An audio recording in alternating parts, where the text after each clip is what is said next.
I thought a trash can would be perfect for a trash thief like you." Jennifer's boss was clearly mocking her, dripping with sarcasm in his words. It was a company gathering at Jennifer's workplace. Where we were supposed to sit, a trash can had been placed instead of chairs. "Hey, there's some trash lying around here." As I was shocked by his words, he threw a dirty towel he had used right at Jennifer's face. The towel missed her face but grazed her shoulder before falling to the floor. Finally, I couldn't take it anymore. I quickly picked up the fallen towel and threw it back at him. "My name is Mike Johnson. The Johnson family has been wealthy for generations, owning numerous properties in the state. I have a wife named Jennifer, and I met her thanks to one of those properties. We met while volunteering at a soup kitchen, which was held on a property I provided. We were drawn to each other and eventually got married. By the way, Jennifer continued her job even after we got married. Jennifer works at a local confectionery company called Thomas's Company. Thomas's Company donates leftover products to the soup kitchen. And, as a matter of fact, the president of Thomas's Company, Thomas, was my middle school classmate, and we still keep in touch. When Thomas started his company, I bought shares to support him financially. So, I'm a major shareholder of Thomas's Company, but I don't interfere with the management." One day, Jennifer told me this. "A social event next Sunday. Yes, the president, Thomas, wants to invite other local businesses and residents to enhance our connections. It's been in the works for a while, and it's finally happening. It seems Thomas, the president, is organizing a social event with local businesses and residents. Thomas's company was just a small confectionery making local souvenirs when it started. But it has grown rapidly over the past decade and is now a publicly traded company. Thomas believes the company's growth is all thanks to the local residents who loved the store and the employees who supported it. This event is meant to give back to them." Sounds lively. That's so Thomas. He always loved organizing events like this. I laughed, and Jennifer smiled. President Thomas loves seeing people having a good time. "Oh, and we've been specially invited to the event. The invitation arrived this morning." "Really? In that case, let's attend. What about you? Will you have any duties that day?" "No, I haven't been asked to help, so I'll go with you." So, we prepared for the event day. It's great that it's sunny today. Really, it is. The weather was perfect, and by the time we arrived at the venue, it was already quite crowded. "All right, see you later." "Okay." I saw someone I knew in the crowd and decided to part ways with Jennifer for a while. About an hour later, when I headed to the guest table where we were supposed to meet, I saw Jennifer standing by the table, not sitting down. Her usually bright and cheerful face was unusually tense and somewhat puzzled. What's going on?" Wondering what was troubling my wife, I squinted to get a better look. To my surprise, where our seats were supposed to be, there was a trash can instead of chairs.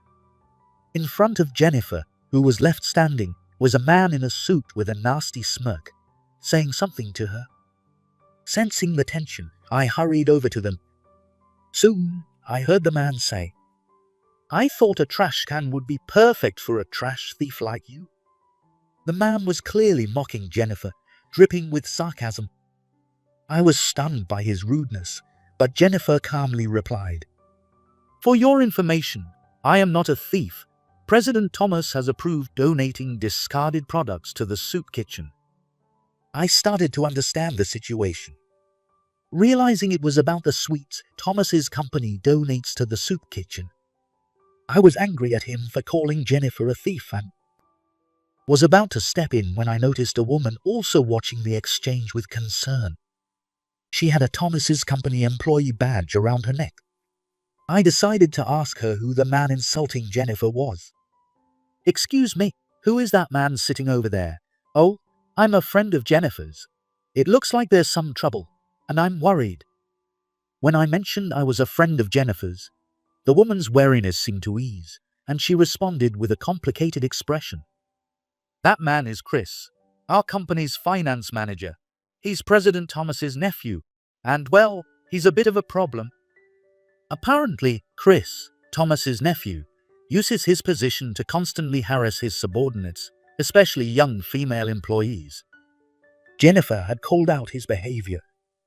Chris resented this and started harassing Jennifer in retaliation. The thief accusation was just another one of Chris's baseless claims.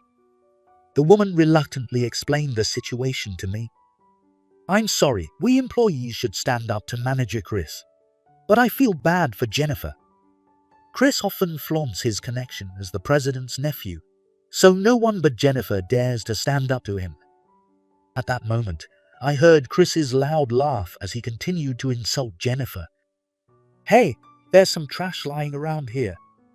Chris then threw a dirty towel, which he had used, right at Jennifer's face. Luckily, the towel only grazed her shoulder and fell to the ground. I couldn't watch any longer. I quickly picked up the fallen towel and threw it back at Chris.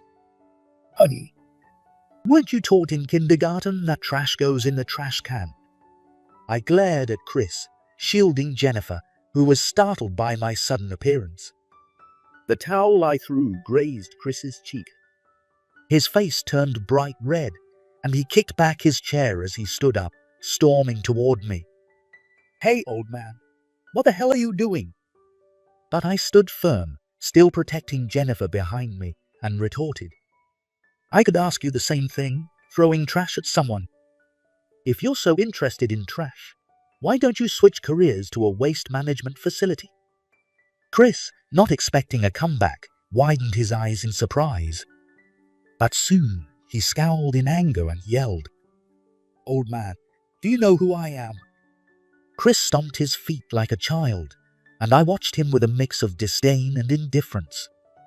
Then, a panicked employee, who must have heard the commotion, rushed over to Chris and whispered in his ear, That's Mr. Johnson, our major shareholder.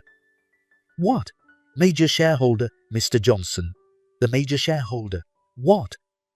Chris's face went pale, and he stumbled backward, collapsing into the chair behind him. He muttered in a small, shocked voice, his earlier bravado completely gone. Could it be Johnson? Chris muttered, staring at me and then at Jennifer behind me. Jennifer confirmed his suspicion by calmly saying, This is my husband. Nice to meet you. I'm Mike, Jennifer's husband. It seems you've been taking good care of her. I glared at Chris as I spoke, and he gasped in fear. No way, that Johnson, this old lady's husband, is the major shareholder. The name Johnson is common, so Chris never imagined Jennifer was married to the major shareholder. And Jennifer herself would never boast about being the wife of a major shareholder. So only a few senior employees knew we were married.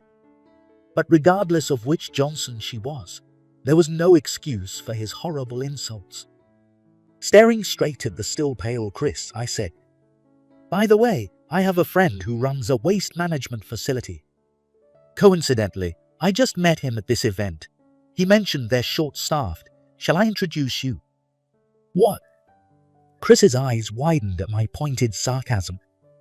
But even as he sat there, terrified, he stubbornly continued to whine like a spoiled child. Don't get cocky just because you're a major shareholder. You can't interfere with the company's personnel decisions. I was astonished by his audacity. Trying to act reasonable now was pointless. I suppressed a sigh and nodded slightly. Well, that's true. As a shareholder, it's not my place to meddle in company personnel decisions, but... I paused, glaring intensely at Chris. He let out a frightened squeak. I'm a shareholder. I have the right to make recommendations. After that, it's up to him to decide. I said this quietly and shifted my gaze behind Chris. Following my gaze, he turned around. There stood Thomas, the president of Thomas's company, looking furious. Uncle, Chris called out in a high-pitched voice. Terrified at the sight of his enraged uncle, and collapsed to the floor, unable to stay in his chair. Thomas glared at his nephew with far more intensity than I had.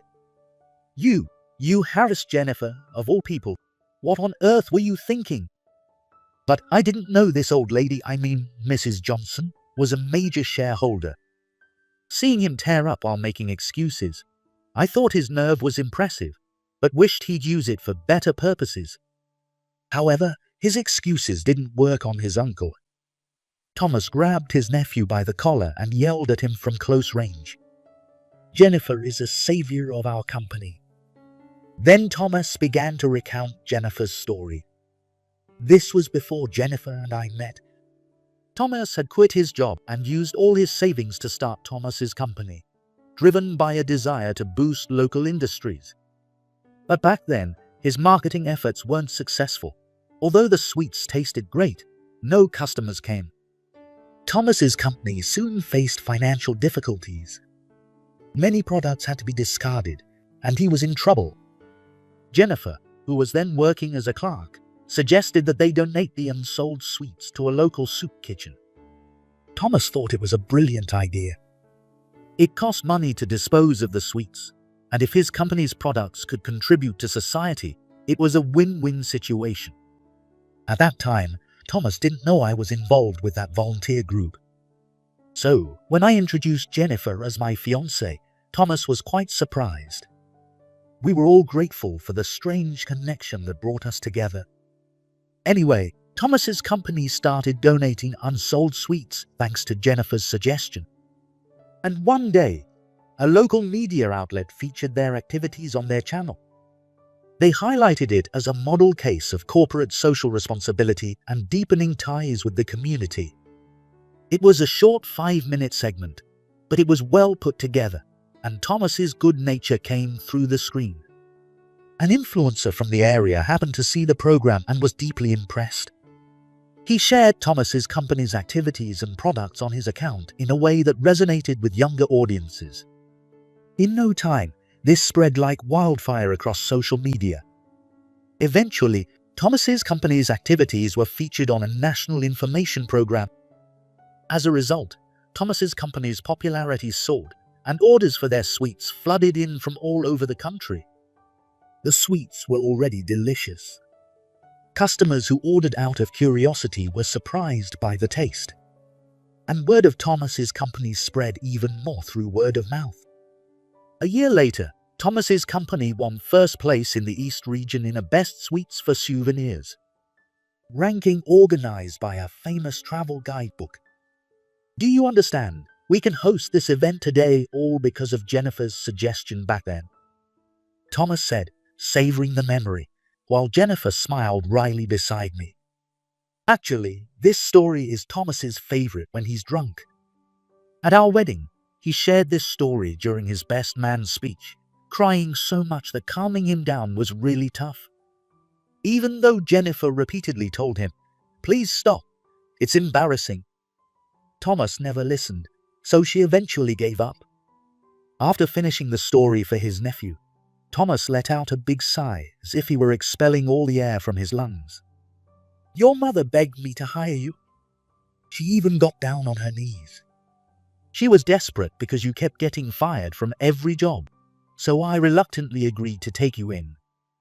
I had heard before that Thomas and his sister didn't get along well. During Thomas's company's tough times, she barely responded to his calls.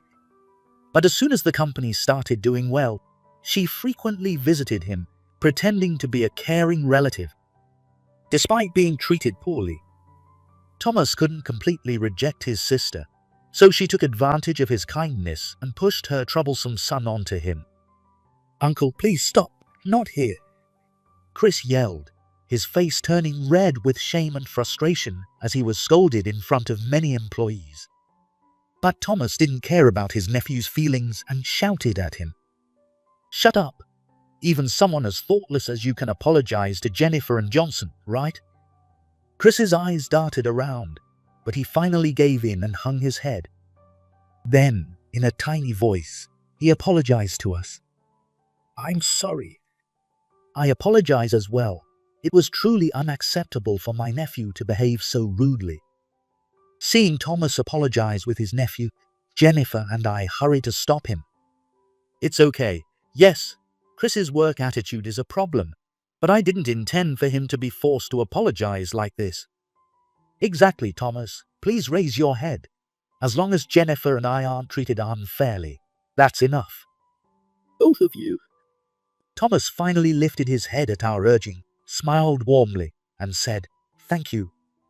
Then, turning to the crowd that had gathered during the commotion, he apologized again and spoke cheerfully to change the atmosphere. "Everyone, I'm sorry for the disturbance with our internal matter. Today, at our sales booth, we are giving away one of Thomas's company's most popular daifuku to each person for free. Please stop by and get one as a memento of today's event." As Thomas, with his round face like a daifuku, smiled warmly, the crowd began to smile back. Indeed, Jennifer's suggestion might have been the turning point for Thomas's company's growth. But it's Thomas's wonderful smile and character that have kept his employees loyal and naturally attracted customers. Watching Thomas surrounded by people, I felt grateful to have such a good friend. "President, I'll help out at the sales booth." "No, Jennifer, you're a guest today." Thomas shook his head at Jennifer's eager offer. But my wife was already fully motivated, enthusiastically saying, "Leave it to me," with a triumphant pose. "I'm a part of Thomas's company too. Then I'll help with stocking the shelves," I added. Thomas screamed, "If the major shareholder starts stocking shelves, the other employees will be terrified." In the end, the booth where the president himself called out to customers and the major shareholder couple handled stocking and customer service was a huge success until the event ended. As for Chris, left behind, he seemed to have no energy left to do anything. He just sat in a corner of the venue, looking dejected and blending in with the trash can. Now, for what happened next. Jennifer told me later that the day after the event, an astonishing fact about Chris was revealed at the office. Apparently, Chris had been embezzling company funds, using his position as finance manager. One of his subordinates had gathered evidence and reported it to President Thomas. According to this subordinate, Chris had been a terrible boss ever since he became a manager, constantly making unbelievable mistakes and causing a lot of trouble. Seeing his behavior at the event, it wasn't hard to believe. The subordinate had tolerated Chris because he was the president's nephew. But during the event, it became clear that President Thomas wasn't entirely on Chris's side. The subordinate also realized that Chris didn't have as much power as he claimed. That's why the whistleblower took action. And although Thomas was shocked that his nephew had resorted to embezzlement, he personally led a swift investigation into the allegations. Evidence of Chris's wrongdoing was found everywhere, either because his cleanup was sloppy or he was confident he wouldn't be caught. His misconduct was confirmed as a result. Consequently, Chris was stripped of his position and reassigned to the waste disposal department. Even there, he continued to be incompetent. He miscalculated disposal estimates, shredded important documents by mistake, and even broke the machine by pressing the wrong button. Eventually, his constant mistakes became too much, and a meeting was held on site. Chris was reassigned as a janitor, handling pest control in the warehouse. I think he was lucky not to be fired outright, but who knows how Chris feels about his new role. Still, Jennifer and I hope that his uncle's wish for Chris to reflect on his actions and start over will reach him someday. As for the soup kitchen, Jennifer and I continue to volunteer regularly. We married late and don't have children of our own. But because of that, we want to ensure the children who come here can eat their fill without worry. Seeing their smiles as they enjoy a warm meal or a sweet from Thomas's company fills us with a sense of fulfillment. This activity, which has brought us together in such a special way, is something Jennifer and I are committed to supporting as much as we can in the future.